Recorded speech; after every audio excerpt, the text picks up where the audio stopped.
Hi Gemini, tingnan natin kung ano yung blessing, mga sorpresa, at ano yung overall energy mo. Okay, so be open-minded po, hindi po halos lahat makaresonate. Thank you nga po pala sa mga nagsusubscribe, sa mga bumabalik, maraming pong salamat. I-start na tayo Gemini, ano yung insight sa'yo? Give me the message for Gemini.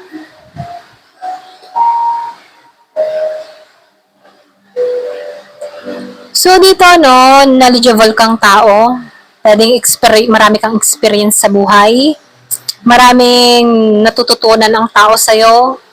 Kumbaga, pwedeng yung iba sa inyo, pamula pagkabata, marami ka nang ginampanan sa buhay mo, okay?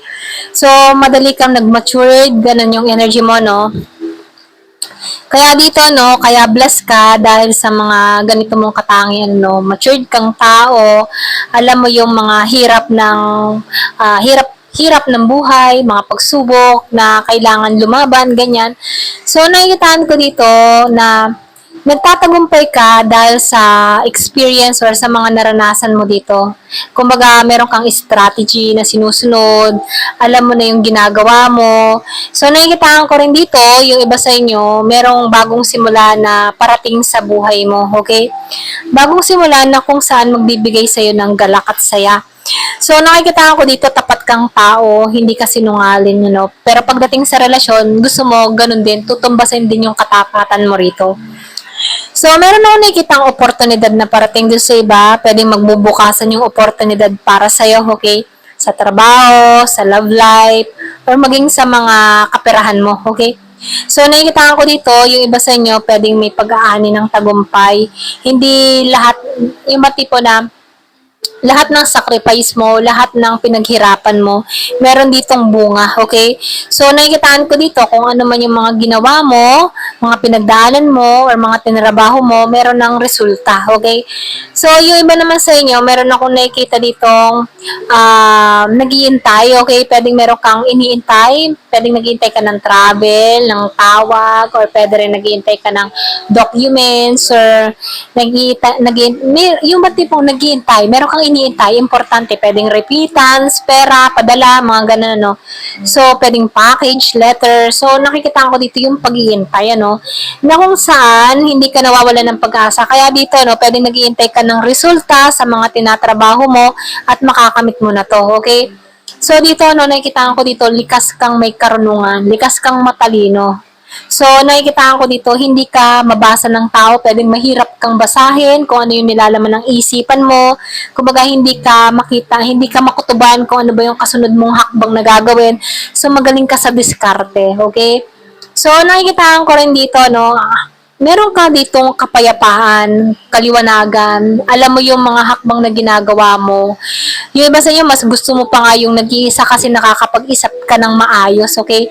Lalo-lalo na kapag may mga plano ka, hindi ka nag-share or pwede rin meron kang gustong gawin, hindi mo sinasabi sa tao, no? Kumbaga, tahimik kang kumikilos na nagtatagumpay. Yung iba sa inyo, no?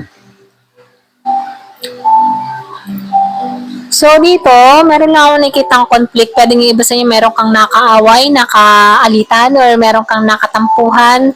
So, pwedeng yung iba sa inyo, nakaranas ka ng tinarider ka, kaya hanggang ngayon, hindi kayo nag-uusap ng tao na to. Kung meron kang kadiling na Gemini, Aquarius, or Libra, nakikita ko dito, yung conflict na napapaloob dito, okay?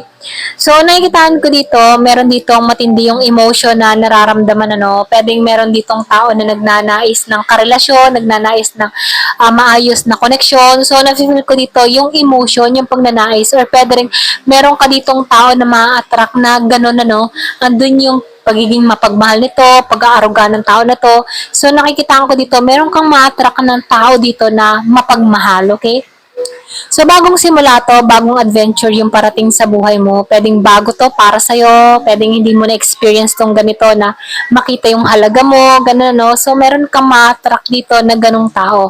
Mapagmahal to, caring to, mapag-aruga. So, nakikita ko rin dito, open din to sa emotion na nararamdaman niya. Hindi siya fake, gano'n, okay?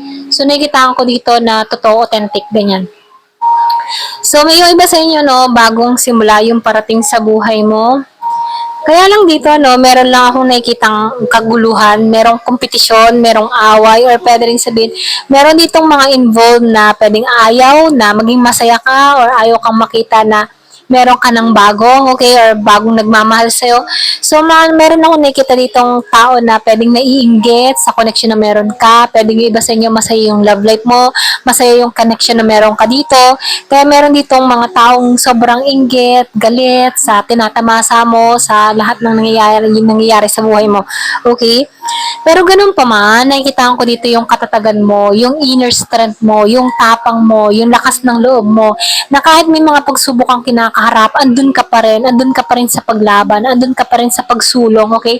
Lalo-lalo na sa mga ninanais mo, lalo-lalo na sa mga pangarap mo, andun ka pa rin, okay? So dito, no, hindi mababa ka sa'yo na palaban ka, kasi pwedeng yung iba sa inyo, meron kang maamong muka, or pwede rin hindi makitaan na palaban ka, palaaway ka, hindi ka gano'n, ano.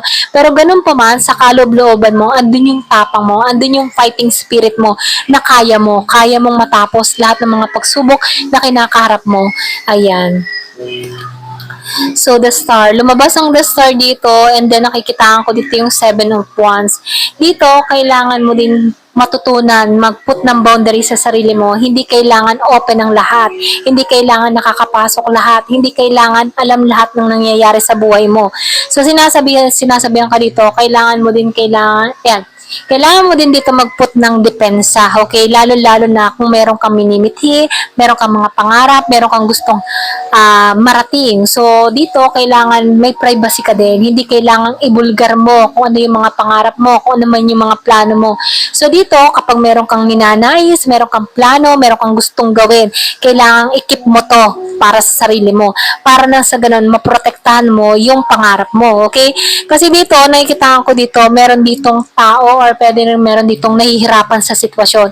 Pwedeng meron itong mga pinagdadaanan. Meron akong nakikitang hadlang, okay? Hadlang sa pangarap mo. Kaya dito, minumungkahi dito, kapag meron kang pangarap, kailangan mong i-private ito. Ano? Huwag mong isabihin. Kumbaga, kumilos ka ng tahimik para nang sa ganun, matupad mo tong minimithi mo, kagustuhan mo. Ayan, ito lang yung mensahe sa'yo. So, tingnan naman natin ngayon, ano, kung ano yung spirit guide para sa'yo. Give me the message. Ano yung mensahe ng spirit guide mo? Embrace your shadow self. So, embrace your shadow. Ayan. Embrace your shadow self. Self-awareness. Yun nga sinabi ko kanina, hindi kailangan bulgar, hindi kailangan ipagmalaki yung ninanais natin. Kailangan natin depensahan, kailangan natin mag-put ng privacy, lalo-lalo na kung meron kang gusto mangyari sa buhay mo. Self-awareness, okay? Shadow work. So, dito, kailangan mong pag-aralan, ano?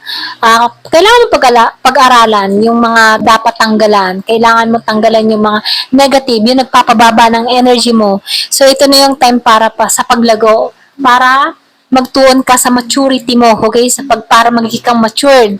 So, dito, maging aware ka sa mga ninanais mo, sa mga kinikilos mo, kasi hindi halos lahat ng tao na nakakasalamuha mo ay papabor sa'yo, okay? So, dito, tinuturuan ka sa self-awareness. Ayan. So, release the past. Ito na yung time for releasing, let go, healing, at renewal, growth. Laging lumalabas yung growth sa'yo. So, ito na yung time for healing para sa sarili mo. Tanggalan mo yung mga dapat alisan. I-let go mo na yung mga dapat i-let go. At pagtuunan mong paluguin yung sarili mo para sa ikabubuti mo. Ayan. So, dito, trust the power of love. So, kung ikaw man ay nasaktan, nabigo, nirelease mo ng nakaraan, magtiwala ka, may darating sa buhay mo, magmamahal sa'yo, unconditional love pa nga narito, no? Connection, at nag-iisa ka sa buhay ng tao na to. Kung ikaw ngayon ay nasasaktan, okay? Nasasaktan dito. So, ililet go mo na to, yung pinanararamdaman mo. So, dito, ito na yung time para i-embrace mo yung sarili mo, mahalin mo yung sarili mo. The more na minamahal mo yung sarili mo, love na yung patungo sa'yo, okay? Ito lang yung mensahe sa'yo. Ayan, thank you for watching. Love and peace.